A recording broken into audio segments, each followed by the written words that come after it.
para David los Galeano. amigos de Cáritas. ¿Cómo Sí, te hola. va? Bien, bien, Carlos. Un saludo para vos y para la audiencia de Cáritas.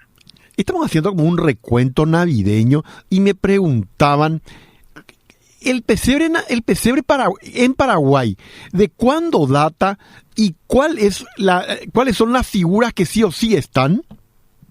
Bueno, las tradiciones sí se instala acá en épocas de la colonia, Carlos, con la llegada de los misioneros, ¿verdad? Ya en tiempo de las misiones, y allí eso se mantuvo. Yo suelo decir, se arropó de Paraguay y se arropó también de guaraní a lo largo de la historia. Infaltable en Navidad, de la flor de coco, el canto de la cigarra, doña Quiná, la fruta de estación, y esos elementos pasaron a identificar también al pesebre, ¿verdad? El pesebre nuestro, tradicional, hecho de arcilla, cerámica, en algunos casos con, digamos, otros materiales. Algunos han hecho figuras de madera, otros de exipó, en fin, variados insumos para la elaboración de las imágenes, pero preferentemente las arcillas. Y allí nos faltan, obviamente, la imagen de la Virgen María, de San José, el niño recién nacido, el niño Jesús, el gallo. También aparecen las figuras de los pastores, las ovejas. Nosotros ya le hemos agregado el tema de las vacas, de los caballos. En algunos pesebres aparecen otros animales también. Obviamente la presencia de los Reyes Magos con sus camellos, desde la Nochebuena hasta el día 5 mirando hacia el pesebre, y el día 6 cuando ya ellos entregaron los obsequios, se dan la vuelta a las figuras retornando hacia sus lugares de origen. Me refiero a los Reyes Magos y a los camellos, la imagen de ellos representada en el pesebre. Otros elementos, como te decía, son ya la ubicación de las frutas, el pesebre que se hace siempre en muchos lugares del interior todavía, Carlos, con el famoso cabo de I, que es una planta tradicional, que la gente sale, arranca, se instala esa especie de nicho, y dentro del nicho se ubica en esta figura. No falta la estrella de Belén, la estrella que guía a los Reyes Magos, y básicamente esos serían los elementos, ¿verdad? Obviamente la flor de coco, que le da ese aroma tan tradicional a Navidad del Paraguay, Carlos. Decime, yo recuerdo que el cerro mi tía hacía con una suerte de papel madera y le ponía un engrudo. ¿Estoy trascordado? Está bien, está correctamente recordando la forma en que la gente se ingeniaba para preparar, por ejemplo, esas imágenes, ¿verdad? Hay veces el papel de aluminio, otras veces cartulina, cartón, pero de una u otra forma la gente se encargaba de crear esa imagen. Otros han tomado, por ejemplo, piedras o la misma arena. Ahora que me estás diciendo eso, nos falta el pasto, ¿verdad? El pasto que otra vez se le tiene que poner a los Reyes Magos con el agua el día en que se espera a los Reyes Magos. Es decir, el ingenio de la gente siempre estuvo presente en lo que es la elaboración del pesebre, Carlos, ¿verdad? Y eso creo que también vale la pena recordar que en muchos casos, en muchos lugares, la gente se encargó de hacer como una especie de promesa de estos pesebres gigantes, del tamaño de una pieza, donde uno ya ve allí de todo, ¿verdad? Por eso te decía, la imaginación es tan grande y la gente comienza a ubicar en esos pesebres gigantes todo tipo de imágenes. Aparecen inclusive algunos saltos de agua, y otras figuras, ¿verdad? Que probablemente ya nada tiene que ver con el pesebre, pero acá la gente se encargó de poner esas imágenes agradables también en el pesebre. Exacto. Justamente aquí Ada me recuerda, y qué característica, me leyó el pensamiento, era mi siguiente pregunta. Vamos a ver, yo no sé si se mantiene. Era que en el atardecer del 24, los niños bien ataviados recorríamos las casas para ver el pesebre, y si mal no recuerdo, David, te decíamos, qué lindo está tu pesebre, y a cambio Sí, recibíamos mismo. algo. ¿Es así?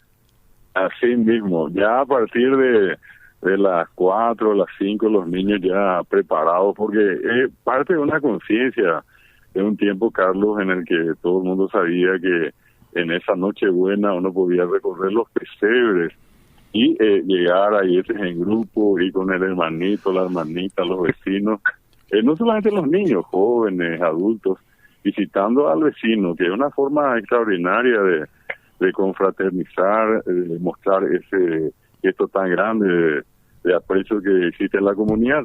Y entonces era llegar a las casas y al ser recibido, alrededor del pesebre se instalaban las sillas, uno se sentaba, tenía que observar, en algunas partes inclusive la costumbre de rezar una oración al Niño Jesús, y allí ya llegaba, sigue llegando, Carlos, pues te cuento que en muchas partes eso es todavía una tradición vigente. Viene el clericó, donde nos servimos el clericó, viene un pedazo de pan dulce, o viene por ahí una sopa recién salida del horno, y obviamente eran momentos y son momentos gratos para todos los que visitan. Y finalmente a la retirada, esa frase remanida, pero siempre vigente, qué lindo tu pesebre, ¿verdad? Decime, ¿estas tradiciones de las que estamos hablando, David, se mantienen hoy en siglo XXI? Se mantienen sobre todo en las zonas, digamos, rurales, y se mantienen acá en el entorno de Asunción, en muchos barrios. Hay como una fuerza tremenda, hasta yo diría inexplicable en estos casos, que mueven a la gente a seguir recurriendo a la tradición, a hacer todo un esfuerzo por mantener la práctica de estas tradiciones. Obviamente con el cambio del tiempo, esto se va ajustando. La gente que vive en los departamentos, que ya no tienen la posibilidad de llevar muchos de estos insumos para preparar los pesebres, ya compran los pesebres hechos en tamaño diminuto, más pequeños, pero con las figuras básicas. Pero se sigue haciendo. Notablemente sabemos, y vos conocés de esto, así como la audiencia, que se intentó y se sigue intentando introducir otro tipo de prácticas, como el tema del árbol de Navidad, la presencia del famoso Papá Noel, Santa Claus o San Nicolás, ¿verdad?